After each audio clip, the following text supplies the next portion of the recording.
A Voz dos Açores, com Graça Castanho.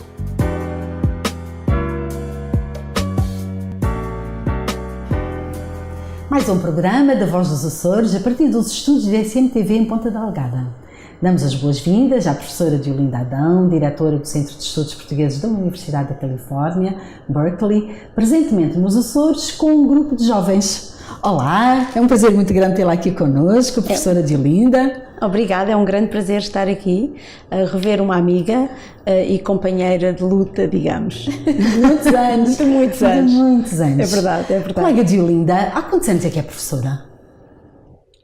Não a nível universitário, mas se dizemos a todos os níveis, talvez perto de 30. E sempre ligada às questões da língua, da literatura portuguesas, ou ensinou também outras disciplinas do seu interesse? Continuo a ensinar outras disciplinas, ensino sempre ligada a questões de língua e literatura, mas tanto em português como em espanhol. E há muitos alunos e alunas a estudarem português e a interessarem-se pela literatura portuguesa. Como é que tem sido esse processo? Esse processo nos Estados Unidos e particularmente na Califórnia é interessante e um bocadinho diferente, muito diferente do que se passa na Europa, como eu sei que pela experiência que tiveste nos Estados Unidos, tens consciência disso. O português que se ensina é mais um português universal, esse é o nosso interesse. Não podemos ter lutas territoriais, ou nem devemos, e eu por acaso também não quero, não é? Mas estamos realmente a lutar por uma universalidade de comunicação na qual há expressões culturais muito diversas e trabalhar todas essas expressões culturais como sendo uma riqueza que nos traz à língua. E, portanto, fazer Estamos a falar dos outros registros da língua portuguesa, que vêm, de facto, dignificar e enriquecer o próprio idioma. Exato, e aliás são bases de estudo para o nosso idioma. Nós não nos apercebemos que em muitos destes espaços são utilizadas construções gramaticais e vocábulos que nós já não utilizamos na língua de hoje, porque há escolhas políticas, a língua, como sabes, é afetada pelas decisões políticas que de uma forma ou outra não têm razão de ser noutros espaços onde a mesma língua é falada. E, portanto, nós acabamos com registros diferentes que não seriam diferentes se essas decisões políticas não tivessem sido feitas. E o que torna realmente algo que deve ser estudado e pode ser estudado. E é mais uma coisa para estudar e descobrir na língua portuguesa. É lícito afirmar que o trabalho que tem sido feito em torno da língua e da literatura portuguesas na Califórnia, nesse registro plurifacetado e multidimensional, tem sido um grande contributo para a expansão da língua no mundo? Não sei se eu gostaria de pensar que sim, não é? É porque na Califórnia não são só alunos portugueses ou de Portugal continental ou seus descendentes que estudam português. Há uma diversidade étnica bastante grande. Sim, em realidade os alunos com algum teor português ou do Brasil ou até de qualquer espaço português, esses são a minoria. A maioria dos alunos que estão a estudar português, a esmagadora maioria são hispanos, alunos da América do Sul, que estão muito interessados na língua portuguesa. E depois uma panóplia de todo o que se chama o americano normal e comum, que eu não sei se isso existe, mas pronto, caso exista. Nós temos realmente, por exemplo, dou-te o caso dos alunos que eu tenho aqui comigo. Neste momento este ano trouxe 18 alunos, e desses 18, 5 têm relações com Portugal, ou com os Açores, ou alguns com ambos, e 1 tem relações com Cabo Verde, e 3 têm relações com o Brasil. Os outros não têm nada a ver com nenhum espaço lusófono. É um grupo bastante multicultural. Exatamente. E todos os anos, de alguns anos esta parte, a colega vem aos Açores com um grupo de alunos. O que é que vem cá fazer exatamente? Como é que surgiu esse projeto? Esse projeto surgiu por uma paixão. Há cerca de, eu diria, 20 ou 25 anos, eu participei num evento promovido pela Secretaria das Comunidades, quando ainda antes da Alzira, acho que foi antes disso. O Duarte Mendes, exatamente, era o professor Duarte Mendes que dirigia, portanto já estás a ver há quanto tempo. E foi amor à primeira vista. Realmente nesse momento, eu não, como sabes, não tenho absolutamente a nível de família que eu saiba nada a ver com os Açores, mas imediatamente senti que era um espaço com o qual eu tinha que havia qualquer ligação entre nós que eu não podia muito bem explicar, não percebia porquê.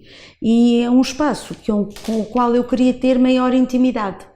Portanto, imediatamente comecei a tentar aprender mais de uma forma mais profunda, mais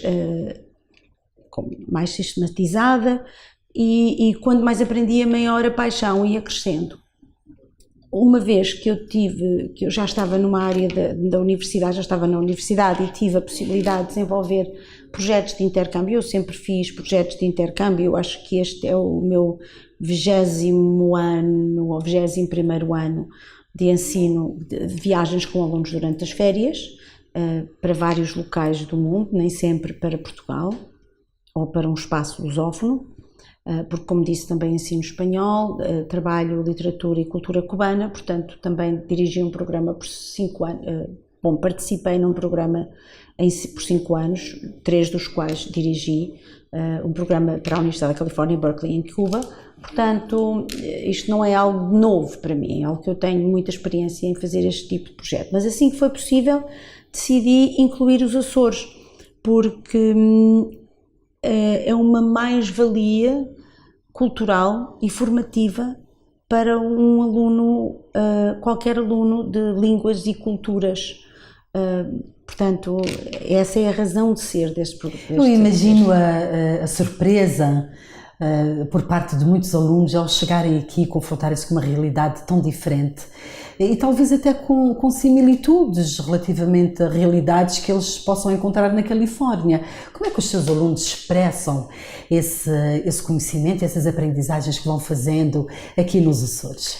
Normalmente expressam, eu espero que nenhum dos meus alunos veja este programa, porque normalmente o trabalho final, eu não quero que eles saibam qual é o trabalho final antes dele ser dado, mas normalmente o trabalho final é realmente algo como explique o que é a açorianidade para si. O que é que isto lhe quer dizer depois de estar aqui 3 semanas ou um mês? E os trabalhos que eles produzem são realmente magníficos. Sente-se que houve uma mudança na maneira de ser e de estar desses alunos e alunas? Há uma apreciação, número 1, do poder da natureza em confronto com o poder do ser humano. Eles vêm de um meio em que o ser humano é tudo, há uma quase divinificação do ser humano, o ser humano é todo poderoso e eles vêm de uma cultura em que diz tudo depende de ti, tu é que podes construir o teu sucesso, a tua felicidade, e até certo ponto isso é positivo e é bom e é verdade, e de repente eu levo-os a um espaço onde a natureza tem tanta força. Muito com a comunidade macaense, em que eles também têm uma escola de português no Centro Cultural de Macau, portanto temos visto realmente um grande desenvolvimento, tanto em números de escolas como de alunos. E com grandes benefícios para esses alunos e para essas alunas, porque para falar todos. Português constitui a diferença. Claro, claro. Quando a professora Diolinda fala acerca desse tema, quais são os argumentos que utiliza para convencer as famílias e os próprios jovens de que há todo o interesse em aprender português? Quais são as grandes razões? A grande razão é, na Califórnia especificamente, quase todas as pessoas falam espanhol, para além do inglês. Quase todas as pessoas, pelo menos, têm uma introdução ao espanhol. E se nós pensarmos, uma pessoa que fala espanhol, inglês e português, fala com a esmagadora maioria... Com mais de metade da população do mundo. Sim, e se tirarmos a China e a Índia, estamos a falar de muito mais do que metade, possivelmente 70%. Portanto, nós temos uma grande fatia. É impressionante. Com uma pessoa que tem essas 3 línguas, realmente pode comunicar a nível mundial, porque os países que falam outras línguas vão falar uma dessas. É uma ferramenta importantíssima. Importantíssima. Junto do mercado de trabalho. E além disso, nós temos que perceber que o continente africano tem sido esquecido há muito tempo, e mesmo aquele que se conhece é anglófono ou francófono, mas que a África lusófona não é uma parcela desse continente que deve ser esquecida. Essa África lusófona é uma linha de investigação que a colega de Diolinda tem assumido nos últimos anos. Sim, é verdade. E estuda exatamente o quê? O que é que lhe interessa nessa dimensão cultural africana? Bom, eu estudo algo muito peculiar, que é construção de género dentro de uma perspectiva pós-colonial.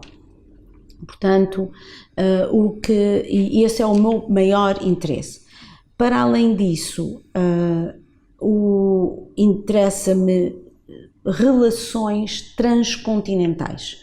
Portanto, o meu estudo do continente africano está sempre interligado com o Atlântico. Em realidade, o que eu estudo é o Atlântico, mas o Atlântico como aquele elo de ligação entre a Europa, as Américas e a África. O caminho que nos levou para essa transnacionalidade. Nos trouxe, levou, e que esse espaço de comunicação, que é nós temos o costume de dizer que os portugueses construímos-nos no mar, mas em realidade a nossa cultura está construída no mar, e é precisamente no Atlântico, e é construída através dessas comunicações transoceânicas.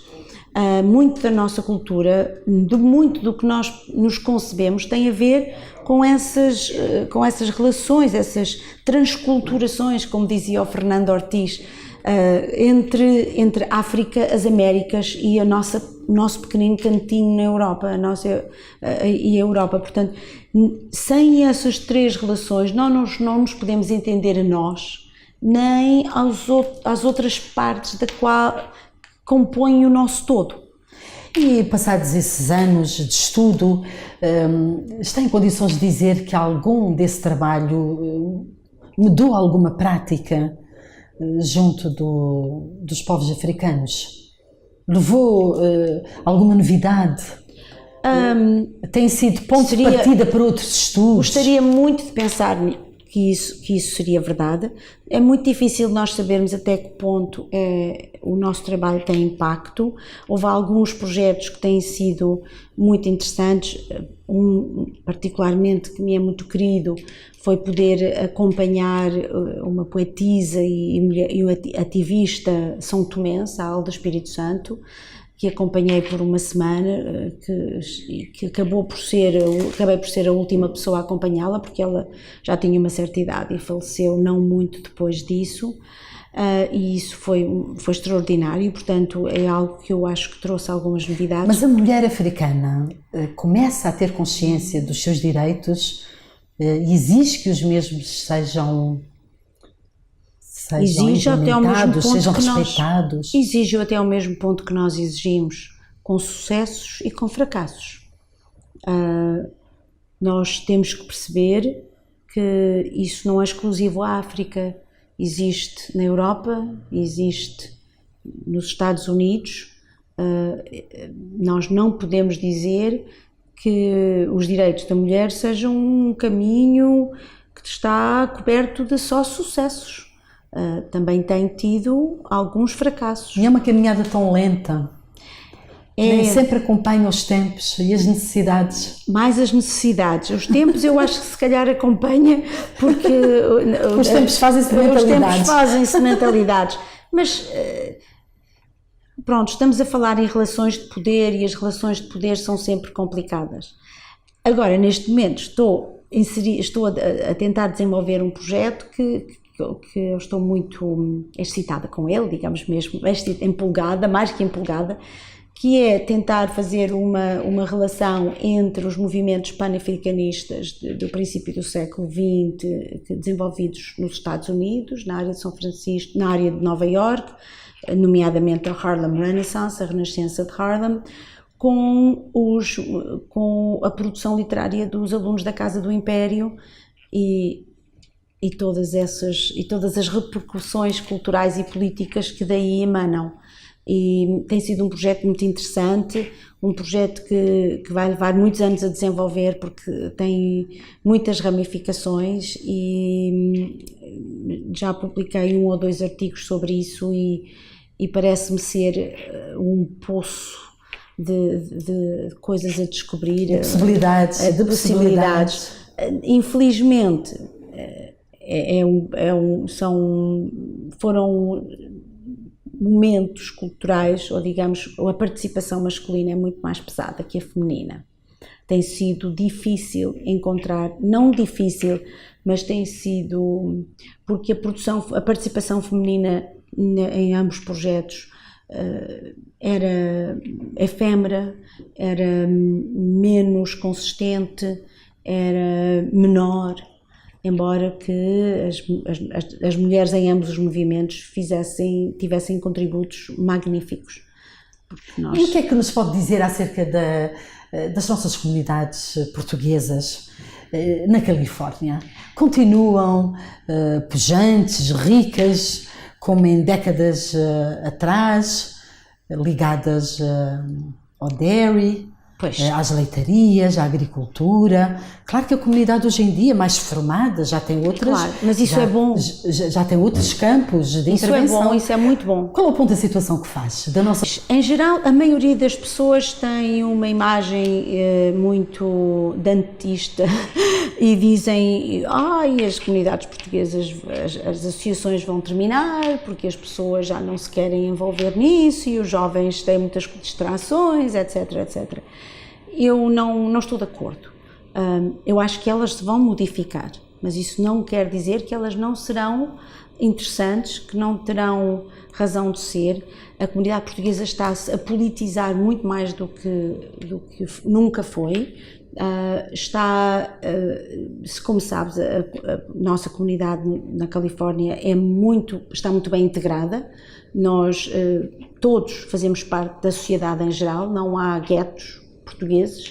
Há locais onde há mais ou menos portugueses, mas não temos guetos. A própria geografia, pela sua extensão, não permite grandes guetos. É verdade. Aliás, é a maior... A Califórnia é um país. Sim, basicamente. Aliás, é a maior surpresa dos meus alunos quando eu começo o semestre e digo, nós estamos a aprender português, porque vocês podem praticar, porque há mais ou menos 1 milhão de portugueses vivem na Califórnia. Eles dizem, mas onde é que eles estão? E eles estão em todo o lado. Aliás, a Califórnia é o estado com mais portugueses, exato, com mais lusodescendentes, exato, de toda a América. Exato, a maior parte das pessoas não tem noção disso, eu canso-me de dizer isso e olham para mim com alguma E as comunidades mais antigas? As comunidades muito antigas. Aliás, a primeira Câmara Municipal da cidade de Los Angeles foi a casa de um português açoriano, que construiu aquela casa e que depois a vendeu à nova cidade para ser a sua Câmara Municipal. Conseguimos imaginar a dignidade dessa casa, desse açoriano? Eu tenho fotografias. Para ser hoje em dia extraordinária. A Câmara Municipal. Não é hoje em dia, agora já é maiorzinha. É maiorzinha, mas foi a primeira.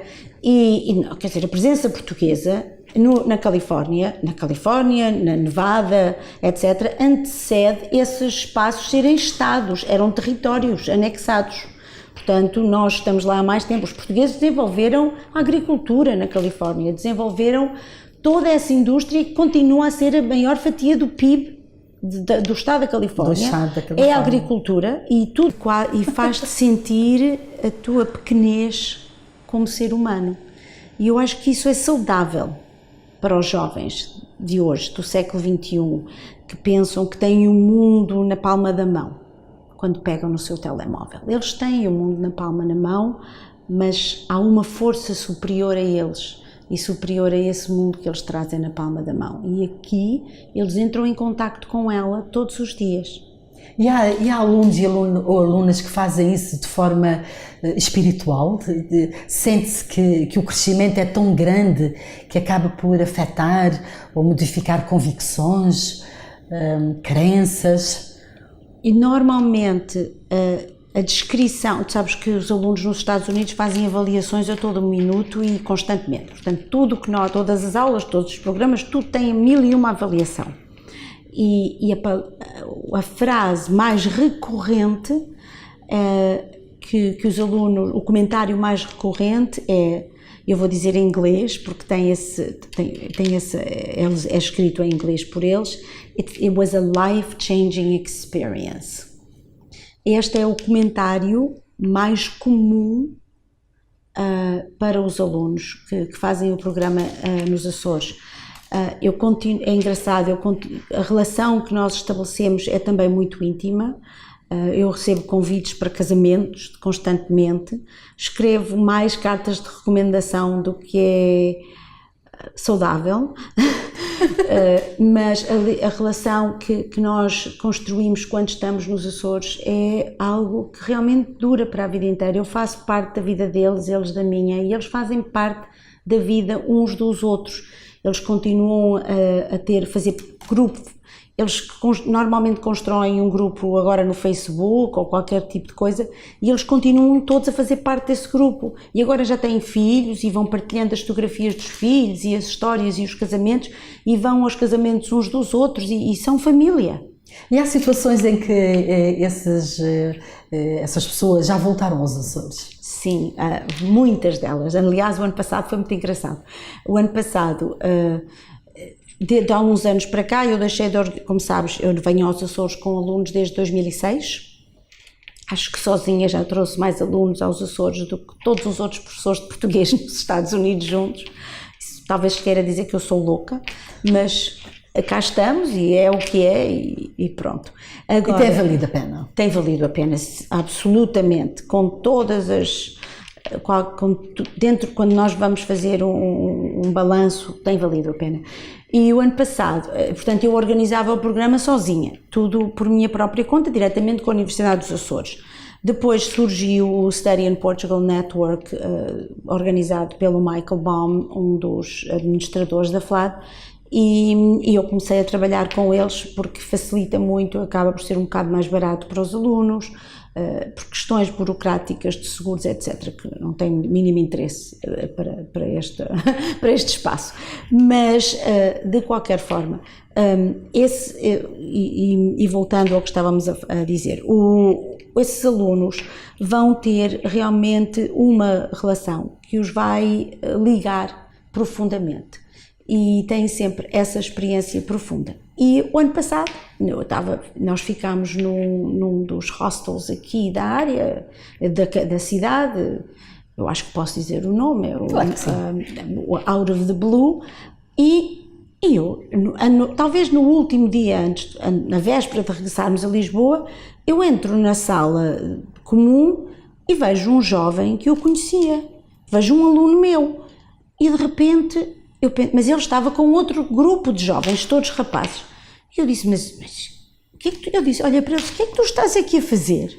E ele disse-me, tio Linda, feijinhos, abraços. Os outros que só falavam inglês, estou assim muito parvos, uma velha a abraçar um rapazinho, não é? Que é isto, quem é esta pessoa que aqui entrou? E então ele tinha sido meu aluno, tinha vindo aos Açores no seu primeiro ano de universidade. E agora tinha terminado o curso. E ele fazia parte de uma república. E ele tinha dito aos colegas dele da República que no ano em que terminassem, quando eles terminassem a universidade, a celebração deles seria feita nos Açores. Ele não é dos Açores, ele não tem nada a ver com os Açores. E então ele trouxe os amigos dele aos Açores para fazerem o que nós tínhamos feito. Menos as aulas, claro. Portanto, foi giríssimo dali de parar-me com ele e de repente, sem esperar por isso. Mas isso é bastante sintomático da vinda de muitos outros jovens na sequência dessas viagens. Exato, certamente. E muitos vêm com os pais, muitos deles que não têm nada a ver com os Açores, dizem não, tu tens que vir.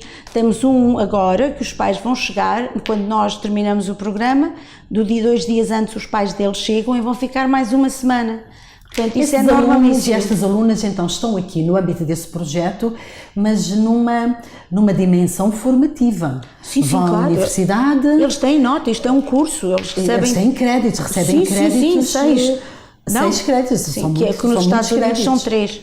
3. Portanto, não. Então têm que frequentar disciplinas. Eles têm. Quais são as áreas de preferência destes alunos? Bom, eles fazem a minha disciplina, que é que é cultura dos Açores. Portanto, inclui história e literatura, etc. E alguns deles também frequentam as aulas de língua oferecidas pela universidade. Portanto, nós temos um grupo que faz língua e todos eles também estão inscritos na minha aula, que é sobre, por exemplo, hoje tivemos aula sobre Vitorino Nemésio. Na segunda-feira, terminaremos amanhã, porque é impossível fazer Vitorino Nemésio em 2 horas, quer dizer, mesmo 4 já é com muita dificuldade. Segunda e terça-feira tivemos o Antero de Quental, segunda-feira iremos para a Natália Correia. Portanto, E há também muitas visitas. muitas visitas, fazemos muitas visitas, basicamente percorremos a ilha quase toda. Fica-nos um bocadinho do Nordeste, porque pronto, é um bocadinho mais difícil e enquadrar, porque eu também tenho que ter sempre um fundamento didático para cada uma das visitas.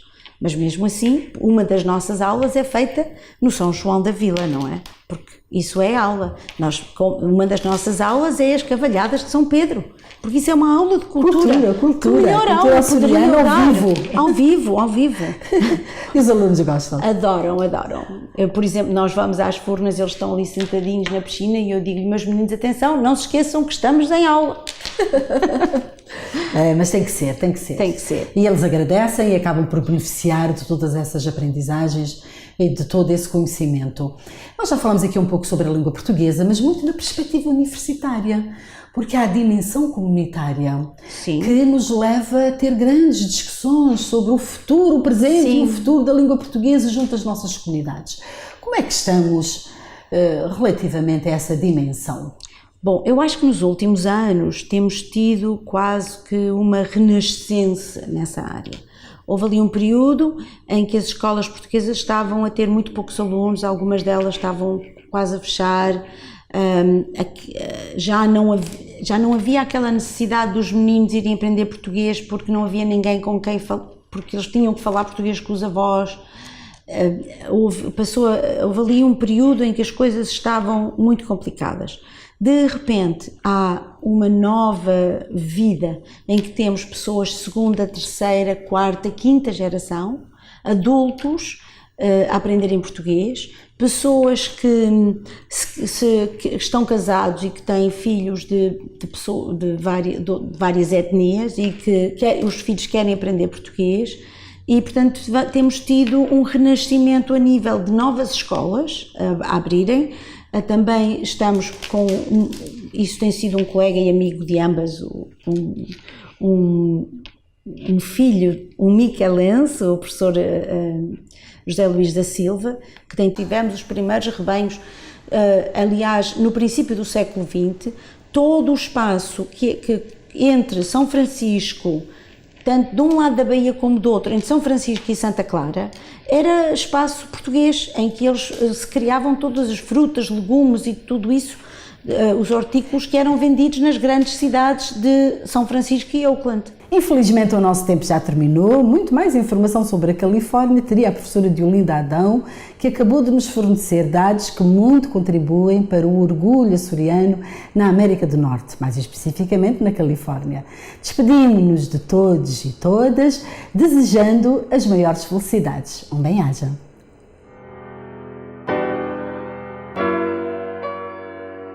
A Voz dos Açores, com Graça Castanho.